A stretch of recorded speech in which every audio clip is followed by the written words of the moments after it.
Breaking news Pakistan కు మరోసారి బుద్ధి చెప్పింది భారత్. ఏదైతే ఉగ్ర కుట్రలకు ప్లాన్ చేద్దామనే బుద్ధితో ఉంది పాకిస్తాన్. సో ఈ నేపథ్యంలో వారు చేసే ప్రతి దాన్ని కూడా ఎప్పటికప్పుడు సన్నద్ధంగా ఎదుర్కొంటూ వస్తుంది భారత్. అయితే ఈసారి జమ్మూ కాశ్మీర్ లో ఏకంగా లాంచ్ ప్యాడ్ల ద్వారా కూడా పాకిస్తాన్ అయితే మరోసారి రెచ్చిపోయే ప్రయత్నం చేస్తుంది. సో దీనిని భారత్ ఎంతో సమర్థవంతంగా తిప్పుకొట్టిందని చెప్పుకోవాలి. భారత్ చేసిన దాడికైతే బెదిరిపోయి పారిపోయింది పాకిస్తాన్ అని చెప్పుకోవాలి. సో ఏదైతే ఎల్ఓసి ఎంబడి కూడా భారీ ఉగ్రగుట్టులకు ప్లాన్ చేసేందుకు అటు ఏకంగా 72 స్థావరాలను అయితే సో తరలించారు. సో దీనిపై కూడా ఇప్పటికే బిఎస్ఎఫ్ అయితే స్పందించింది.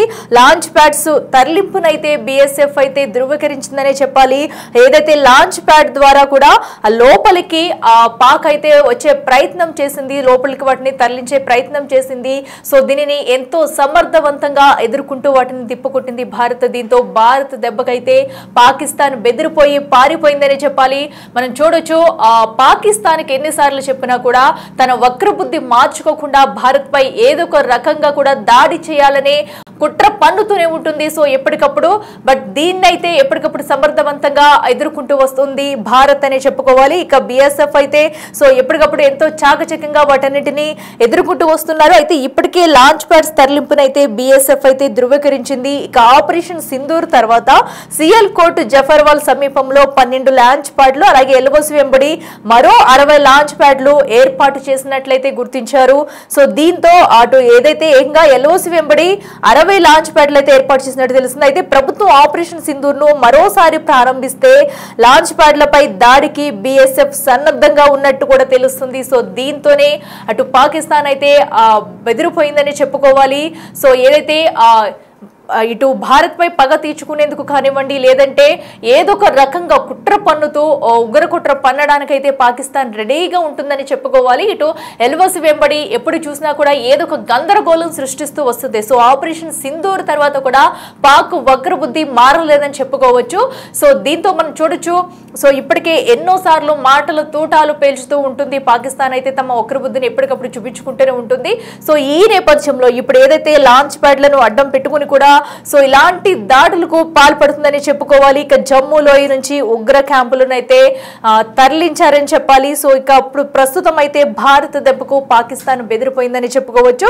సో మొత్తంగా చూసుకున్నట్టయితే కూడా భారత్ అప్రమత్తతో సో భారత్ నుంచి ఎప్పటికప్పుడు ఎదురు దెబ్బ తగులుతూనే ఉన్నా కూడా పాకిస్తాన్ అయితే ఇంకా బుద్ధి రావడం లేదని చెప్పుకోవాలి. ఏదైతే అటు లాంచ్ ప్యాడ్లను అయితే ప్రధానంగా చేసుకుని మరికొన్ని ఉగ్ర కుట్రలకు పాల్పడుతుందని చెప్పుకోవాలి.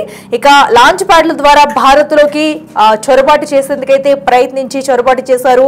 ఇక ఉగ్రదాడులకు కూడా మరోసారి పాకిస్తాన్ అయితే యత్నం చేసిందని చెప్పాలి. వీటన్నింటిని కూడా ఎంతో సమర్థంగా ఎదుర్కొంది భారత్ అని చెప్పాలి. ఇక మనం చూసుకున్నట్టయితే 2016లో ఉరిదాడి అలాగే 2019లో కూడా పుల్వామా దాడికి లాంచ్ ప్యాడ్ శిబిరాలే దోహదపడ్డాయని చెప్పాలి. సో ఇప్పుడు కూడా వాటిని అడ్డం పెట్టుకునే పాకిస్తాన్ అయితే భారత్ పై మరొకసారి కక్ష తీర్చుకునేందుకు ఉగ్రకుట్ర పన్నేందుకు కూడా రెడీ అవుతుంది. బట్ భారత్ ఎప్పటికప్పుడు వాటన్నిటిని సమర్థంగా ఎదుర్కొంటూ వచ్చి అటు పాకిస్తాన్ కి బుద్ధి చెప్తున్నా కూడా పాకిస్తాన్ బుద్ధి మారడం లేదని చెప్పాలి. సో మరోసారి ఉగ్రకుట్ర పన్నేందుకు కూడా పాకిస్తాన్ అయితే ఇలాంటి కుట్రలకు పాల్పడుతుందని చెప్పుకోవాలి. సో ప్రస్తుతం అయితే అటు ఎల్ఓసి వెంబడి కానివ్వండి జమ్మూ కాశ్మీర్ లో ప్రతి చోట కూడా ఏదో ఒక అలజడి సృష్టించేందుకు పాకిస్తాన్ రెడీగా ఉంటుంది.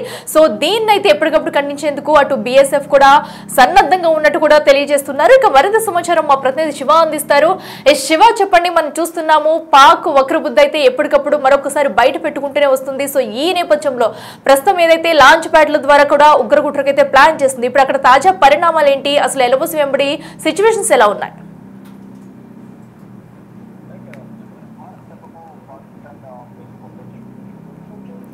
ఉగ్ర క్యాంపులు ఏవైతే ఉన్నాయో అక్కడ నుంచి వేరే ప్రాంతానికి వారు తరలిస్తూ ఉన్నారు. పాక్ ఆక్రమిత కాశ్మీర్ లోయలో జమ్మూ కాశ్మీర్ లోయలో ఈ ఉగ్ర కార్యకలాపాలకు సంబంధించిన స్థావరాలను ఏర్పాటు చేసుకున్నారు. కానీ ఇది భారత్ కొట్టే దెబ్బలకు తట్టుకోలేక పాకిస్తాన్ సంబంధించి ఉగ్ర క్యాంపులను కూడా వేరే ప్రాంతానికి తరలిస్తున్నారు. ఇక టెర్రర్ లాంచ్ ప్యాడ్ ను పాకిస్తాన్ లోపలికి వారు తరలించారు. ఏకంగా 72 స్థావరాలను అక్కడి నుంచి తరలింపు ప్రక్రియ ప్రారంభించినట్టుగా కూడా తెలుస్తోంది. ఈ లాంచ్ ప్యాడ్ తరలింపులను భారత్ సెక్యూరిటీ ఫోర్స్ ధృవీకరించింది. ఆపరేషన్ సింధూర్ తర్వాత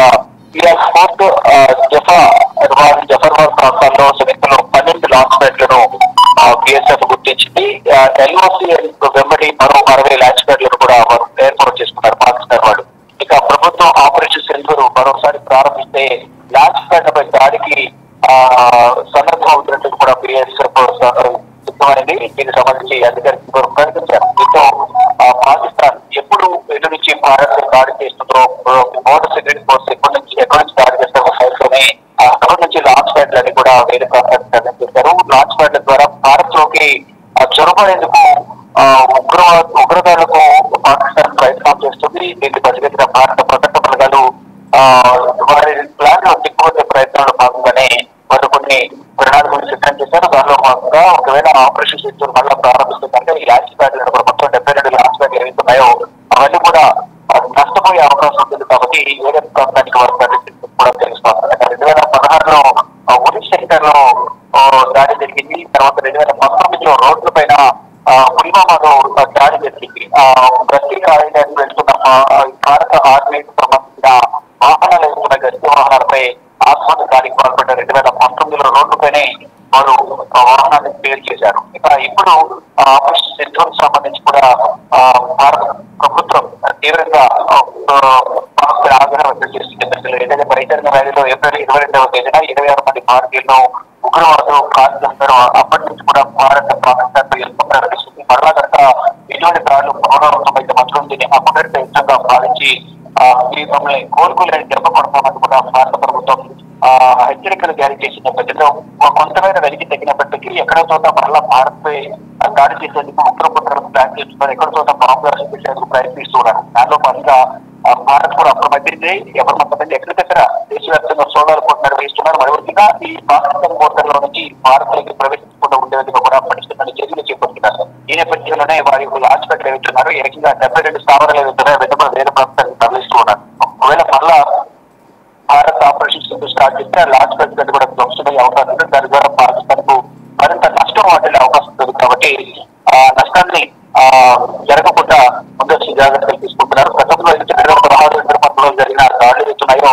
ఈ లాంచ్ ప్యాడ్స్ శిబిరాలే దోహదం చేశాయి. అక్కడి నుంచే వారు కార్యక్రమాలు కొనసాగించారు అనేది ప్రధానంగా భారత ప్రభుత్వం కానీ బోర్డర్ సెక్యూరిటీ ఫోర్స్ భద్రతా వర్గాలు గుర్తించాయి.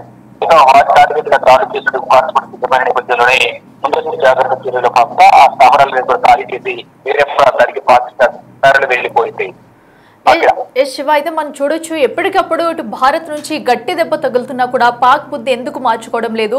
అంటే ఎందుకు మేము కూడా ఇది చేస్తామనా, లేదంటే కేవలం బెదిరించడానికి ముందుకొచ్చి అటు ఎల్ఓసి వెంబడి కానివ్వండి, అటు జమ్మూ కాశ్మీర్ వద్ద ఇలాంటి కుట్రలకు పాల్పడుతుంది అనుకోవచ్చా? అక్కడ ఈ జమ్మూ కాశ్మీర్ లోయలో ఉగ్రవాద స్థావరాలను ఏర్పాటు చేసుకోవడం, స్థానికుల సహకారంతో వారు అక్కడ కార్యకలాపాలు నిర్వహిస్తున్నారు. నిత్యావసర సరుకులు వారికి సప్లై చేయడం కానీ అనేక విధాలుగా అక్కడున్న ఒక స్థానిక ఒక వర్గం మాత్రమే వారికి సపోర్ట్ చేస్తుంది. ఈ నేపథ్యంలో వారు అక్కడే ఉండి భారత్ దాడి చేసేందుకు ప్రయత్నిస్తున్నారు. ఏదైతే పరిసర జరిగిన దాడి తర్వాత అనేక మంది ఉగ్రవాదులు, దాంట్లో దాడికి పాల్పడిన ఉగ్రవాదులు కానీ వారికి సహకరించిన ఉగ్రవాదులు ఇంకా జమ్మూ కాశ్మీర్ లో పాకిస్తాన్ సంబంధిత ఉగ్రవాద సంస్థలు జరుగుతున్నాయి. ఐఎస్ఐ కానీ జైషే మహమ్మద్, రష్యా సంబంధించిన ఉగ్రవాద సంస్థలు జరుగుతున్నాయి. వారి కార్యకలాపాలు వారికి జాగ్రత్త పనులు మద్దతు జరుగుతున్నాయి. వారందరూ కూడా జమ్మూ కాశ్మీర్ వ్యాప్తంగా ఎక్కడికెక్కడ మోహరించుకున్నారు. ఎప్పుడు భారత్ ను దెబ్బకొట్టాలనేది వారు ప్రయత్నాలు చేస్తూ ఉన్నారు. ఆ ప్రయత్నాలన్నీ కూడా తిప్పుకొట్టేందుకు భారత ప్రభుత్వం ప్రయత్నాలు చేస్తుంది. దానికి సంబంధించి ఒక వ్యూహాన్ని కూడా సిద్ధం చేస్తుంది. ఎక్కడికక్కడ దర్యాప్తు సంస్థలు కానీ ఇటు భద్రతా బలగాలు కూడా వారి ప్లాన్లను కూడా ఈ విధంగా కూడా ప్రయత్నాలు చేస్తూ ఉన్నాయి. ఒకవైపు చొరబాటుదారులు పాకిస్తాన్ బోర్డర్ల నుంచి పుల్వామా కానీ, యూరి సెక్టర్, అలాగే పెహల్గాం పరిసర ప్రాంతాల్లో బండిపుర కానీ ఇటువంటి ప్రాంతాల్లో బోర్డర్స్ నుంచి భారత్ లో ప్రవేశించేందుకు ఒకవైపు వారు అక్కడ దళిత చర్యలకు పాల్పడుతుంటే ఉగ్రవాద మోకలు ఎవరైతే ఉన్నారో లష్కర్ తోయిబా, జైషే మహమ్మద్, ఐఎస్ఐకి సంబంధించిన దానిపరులు ఇటు దేశవ్యాప్తంగా భారత దాడులకు ప్రణాళికలు సిద్ధం చేసుకుంటున్నారు. దానిలో భాగంగానే ఇక్కడ నవంబర్ 10వ తేదీన ఎర్రకోట వద్ద ఆత్మహత్య దాడి జరిగింది. ఇటువంటి దాడులు అనేక ప్లాన్ చేశారు. 4 ప్లాన్లు చేశారని తెలుస్తున్నది. డిసెంబర్ 6వ తేదీన బాబ్రీ మసీదు కూల్చడం జరిగిన ఘటన, 1992 ఘటన జరిగిన అయోధ్యలో బాబ్రీ మసీదు కూల్చిన ప్రాంతంలోనే అయోధ్య రామ మందిరాన్ని నిర్మాణం చేపట్టారు.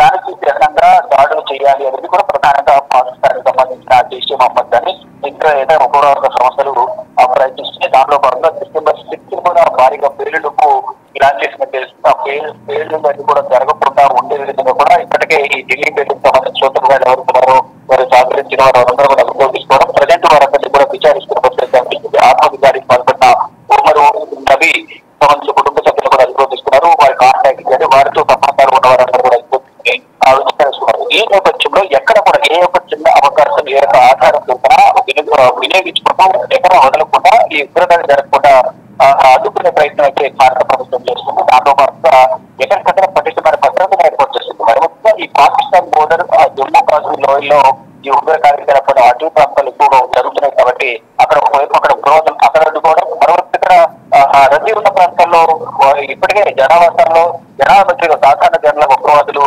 కళ్ళు తిరుగుతూ రెక్కి నిర్వహిస్తూ కూడా ఇక్కడ బాంబు దాడికి పాల్పడుతున్నారు. గతంలో కూడా నవంబర్ 10వ తేదీన కూడా ఆత్మహత్య దాడికి పాల్పడిన ఉమర్ నబీ కూడా మొత్తం ఢిల్లీ వ్యాప్తంగా ఫరీదాబాద్ లో 10వ తేదీన ఉదయం 8 గంటలకు బయలుదేరి బహదూర్పుర మీద ఢిల్లీకి వచ్చి ఢిల్లీలోని వివిధ ప్రాంతాల్లో రెక్కి నిర్వహించి ఫైనల్ గా ఎయిర్పోర్ట్ వద్ద సిగ్నల్ దగ్గర ట్రాఫిక్ ఎక్కువ సమయంలో ఈ బాంబు బ్లాస్ట్ ఆత్మహత్య దాడికి పాల్పడ్డారు. దాంట్లో 14 మంది వరకు చనిపోయారు. అనేక మంది గాయాల వాళ్ళు ఇప్పటికీ కూడా ఆసుపత్రిలో లోక్నాయక్ జయప్రకాష్ ఆసుపత్రి ట్రీట్మెంట్ పొందుతున్నారు. ఇలా ఇటువంటి దాడులు జరగకుండా ఒకవైపు పాకిస్తాన్ ప్రవేశించడానికి పాల్పడుతూ జమ్మూ కాశ్మీర్ అడవుల్లో ప్రవేశించి అక్కడ జనాల్లో అలలు శిక్షించడానికి అక్కడ ప్రయత్నిస్తున్నారు. మరోవైపు ఇటు బహిరంగంగా రెడ్డి ప్రాంతాల్లో బాంబు బ్లాస్ట్ ప్లాన్ చేసుకున్నారు. ఇవన్నీ కూడా అన్ని విధాలా ఎదుర్కొని అడ్డుకుని వారందరినీ కూడా కట్టడి చేయాలని భారత ప్రభుత్వం ప్రయత్నాలు చేస్తుంది.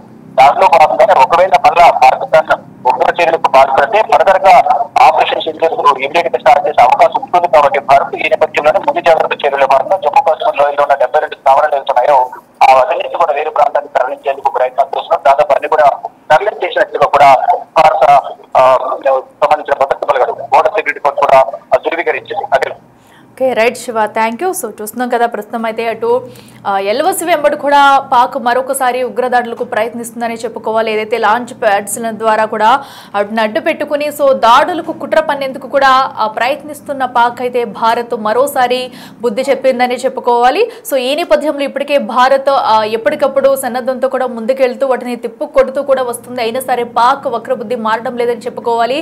మరొకసారి కనుక ఆపరేషన్ సింధూర్ ఒకవేళ ఇటు భారత్ కనుక ప్రారంభిస్తే అసలు పాక్ పరిస్థితి ఎలా ఉంటుంది ఏంటి, వీటన్నిటిని కూడా ముందుగానే పసిగట్టి అటు పాకిస్తాన్ అయితే వాటి నుంచి రక్షణ పొందడానికి ముందస్తు జాగ్రత్తల్లో భాగంగా మరొకసారి ఇలాంటి కుట్రలకు పాల్పడుతుందని చెప్పుకోవాలి. ఏదైతే మరి ఇప్పుడు జరిగిన కుట్రకు సంబంధించి కూడా అటు భారత ఆర్మీ అధికారులు మాట్లాడారు. ఒకసారి వారు ఏమన్నారో చూద్దాం. वर्ष 2025 में सीमा सुरक्षा बल और खासतौर पे इस जम्मू फ्रंटियर के इलाके में हमने कई चुनौतियों का बखूबी सामना किया। सर्वप्रथम अप्रैल के पहलगाम हमले के बाद जब भारत द्वारा ऑपरेशन सिंदूर लॉन्च किया गया, इसमें जब पाकिस्तान ने इस ऑपरेशन को अपने ऊपर युद्ध माना, जबकि हमारी तरफ से हमला था आतंकी ठिकानों पर, उसके बाद बीएसएफ ने मुंह तोड़ जवाब दिया और इस जम्मू के इलाके में 118 पाकिस्तानियों पोस्ट को हमने बर्बाद किया, उनके सर्वेलेंस इक्विपमेंट को भारी नुकसान पहुंचाया, जिससे दुश्मन को काफी समय लगेगा उभरने के लिए। ऑपरेशन सिंदूर की सफलता के लिए हमारे बहादुर जवानों को सारा श्रेय जाता है। वो अपनी जान की बिना परवाह किए सीमा पर अडिग रहे और सीमावर्ती इलाकों में जो हमारे भाई बहन हमारे देश के नागरिक रहते हैं उनको दिन रात सुरक्षा की भावना देते रहे। हमारे 2 साथी इस दौरान शहीद हुए, सब इंस्पेक्टर मोहम्मद इम्तियाज और कांस्टेबल दीपक छिंगाकम, जिनको मरणोपरांत सरकार ने वीर चक्र से सम्मानित किया। और इसके अलावा हमारे कई सारे अधिकारियों को, अधीनस्थ अधिकारियों को और जवानों को गैलेंट्री मेडल से भी नवाजा। ये दिखाता है कि जब भी देश को जरूरत पड़ेगी, आवश्यकता रहेगी, तो सीमा सुरक्षा बल के बहादुर प्रहरी हमेशा उपस्थित रहेंगे और किसी भी परिस्थिति में वो देश की सीमा को नहीं छोड़ेंगे। हमने इस ऑपरेशन के माध्यम से अपने पड़ोसी और अगर किसी प्रकार की इस प्रकार चुनौती रहेगी तो हमारी सभी आर्म्ड फोर्सेस और बॉर्डर पे, क्योंकि सीमा सुरक्षा बल प्रथम पंक्ति है, तो वो हर प्रकार की आने वाली चुनौती के लिए सक्षम है, तैयार है।